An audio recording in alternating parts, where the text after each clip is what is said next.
Today I'm sitting down with someone very special to me, my stepdad, Pete Webb. He's the drummer for the Normandys, these guys right here. They're playing a show on August 23rd, I believe, and that's at the Vanguard. He's been part of the punk rock scene for years, and I've always admired his passion, his stories, and the way he hits the kit. So today I wanted to learn more about his journey and share that with you. Let's check him out on the kit first. Here's Compartmentalizationism by the Normandys.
All right, how did you first get into drumming? My dad was originally going to be the drummer. So he bought a drum set and he had it in an extra bedroom, but he never played it. So I went up there and started playing around with it.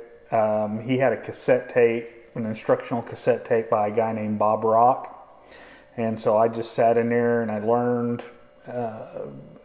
everything I could from that tape, and then started playing around with Motley Crue and like hair metal bands and stuff like that. So okay, awesome. How did you become a part of the Normandys? Well, that one, interestingly enough, was on Craigslist.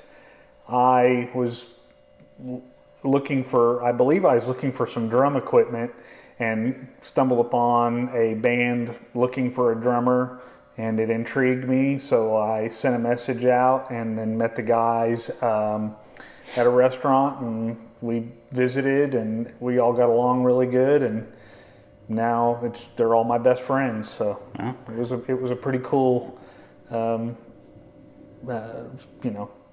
people don't usually answer those ads, so it was pretty neat that came together like it did.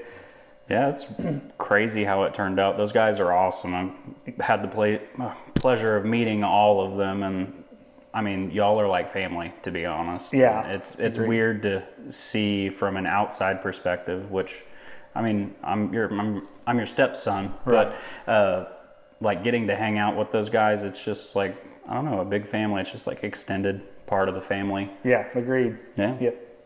Well, on that, what was one of your most memorable gigs you've ever played with them?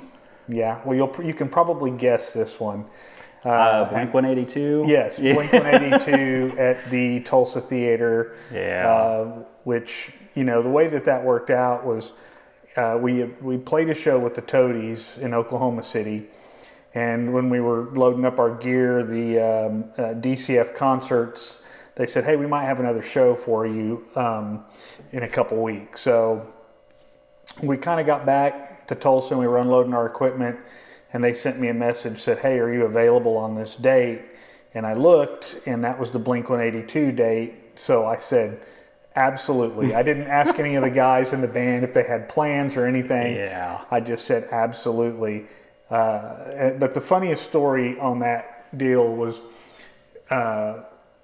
when we pulled up. We're from Tulsa, so we all pull up in our respected vehicles, and they had all their tour buses lined up, and I went in and I met with the tour manager and said, hey, I'm here with the Normandys. And he walked outside, and there was this big gap between the two tour buses, and he goes, yeah, we left some room right here for you guys to go ahead and back your bus up in. And I was just dying laughing. I'm like, dude, we're in like a couple of like pickup trucks and a Pinto. So it was pretty cool. Yeah, that's kind of a once in a lifetime opportunity. I remember that show vividly. I mean, I had never gotten to see Blink 182 live ever. And I mean, they've been one of my favorite bands since God knows how long. I mean, I was a teenager. So it was really awesome getting to see you guys play with them and opening. It just kind of, I don't know, brought it all together. Yeah. Getting to see my stepdad play a gigantic show at that venue, and then getting to see Blink 182 right after. It was absolutely insane. Yeah, it was a cool show for sure. Surreal. Yeah, it really was. How has being in a band changed from when you were younger to now? Well, so the obvious answer is that career. So when I was younger, it was probably easier because you were just kind of had freedom, to go.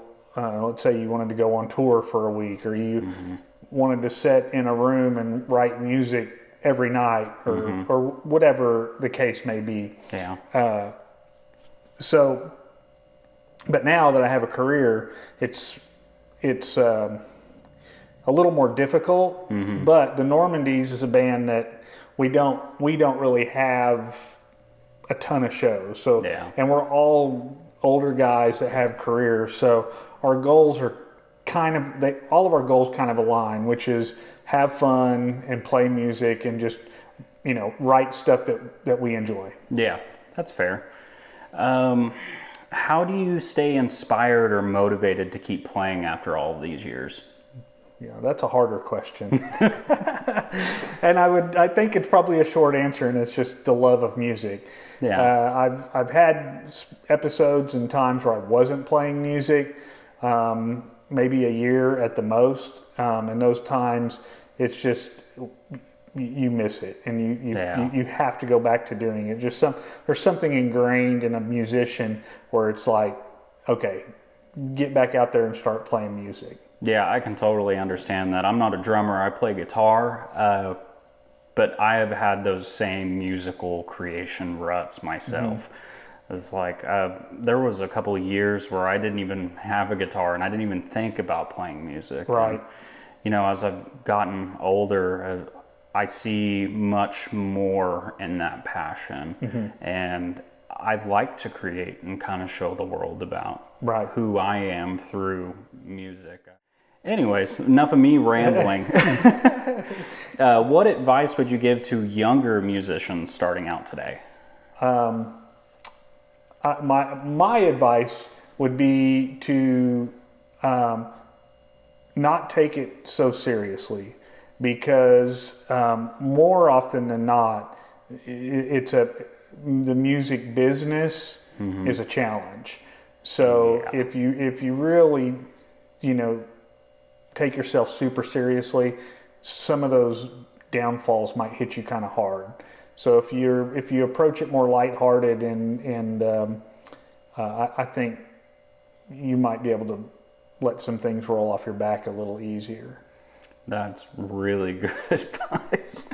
I've tried to make it into anything to do with music. This generation's a lot different now, and I mean, you're kind of experiencing that too. Right. It's like everything is digital. Yeah. We have to post things and get discovered online before you get into a recording studio. Right, yeah. Unless you've got your own kind of like homemade studio, kind of like this. It's a challenge. Yeah, I feel like an old man all the time because of that. Because all of the Normandys guys, we have absolutely no idea how to just this show that we're promoting right now. One of the other bands, they're putting up all these videos, and he asked me, so when are you going to announce the show? And I said, tomorrow morning. And he said, what time? And I said, I don't know, when I get up. He goes, you mean you don't have it scheduled? Yeah. And I go, you can schedule it? Yep. So we're just totally out of the loop on that. But I think that also kind of like gives the band, I don't know what the word is. It kind of, that's the Normandys. Like we just doing it for fun, and it's not a big deal if we miss a date or a time or whatever on social media. Yeah, we're not out creating TikToks or anything like that. Hey, that's how a lot of people have to get discovered nowadays. That's true. You can't beat on TikTok that much. Yeah, right. Tons of musicians got huge that way. We're still counting on Napster. Let's brush up on your gear. What's your current drum setup, and is there anything that you swear by?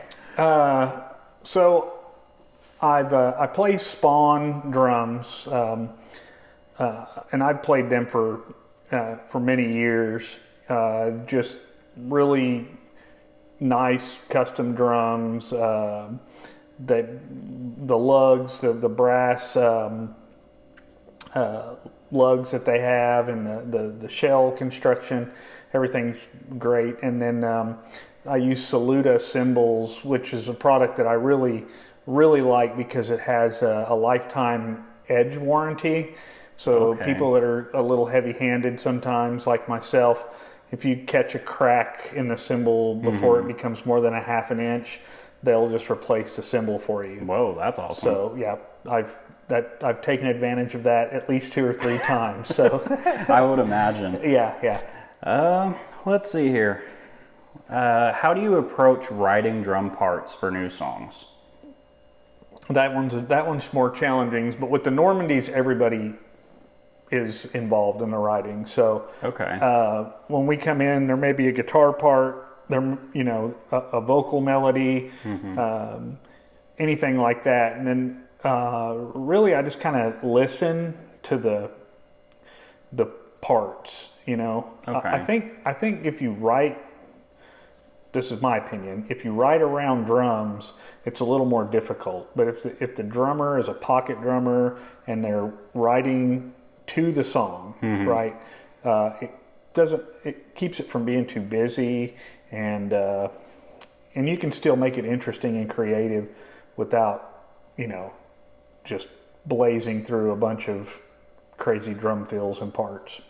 I gotcha. I've personally got to experience songwriting with anybody before, so that's something I really was interested in talking to you about. Yeah. It's like, I know you don't have a part in like the melodies or anything like that, or maybe you do. I'm not sure, but you catch the rhythm, and that's really what makes a song move is the drums. So. Yeah, and it's challenging too. I mean, I've been in bands before where it's a little more challenging to voice your opinion or say, hey, I think this part might be better here.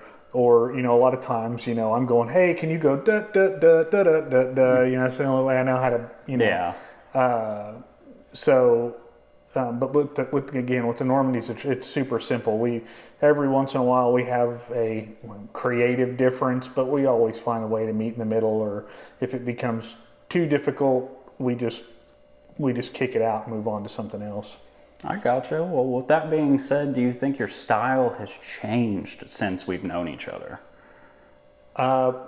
Probably a little bit. Yeah, I've kind of what I was just saying about writing to the song and not writing to be cool, or writing parts that you think are going to make you look really good. Or, but yeah, I think that's kind of one of the things that I've learned, or kind of reined in, is like really trying to write for the actual song, and not, hey, check out this cool feel I can do that may or may not work in the part. Yeah, that makes sense. Has being a father influenced your music at all? Well, sure. I think anything like that influences people. You always go into writing music with some degree of emotion, whether it's anger or happiness or whatever the case may be. And I think that obviously being a father can express almost all of those emotions at some time or another. Yeah. Fortunately, I have kids that are great, so most of the time I go into the studio with a good open heart, and I always feel good. So yeah, that's awesome. Well, thanks for letting me interview you today. I also got to hear you blasting on the drums, and it was crazy. Oh, yeah. Everybody else will get to hear that. Awesome. And is there anything else that you'd like to say today? Hey, I just want to say thanks, Taylor, for interviewing me.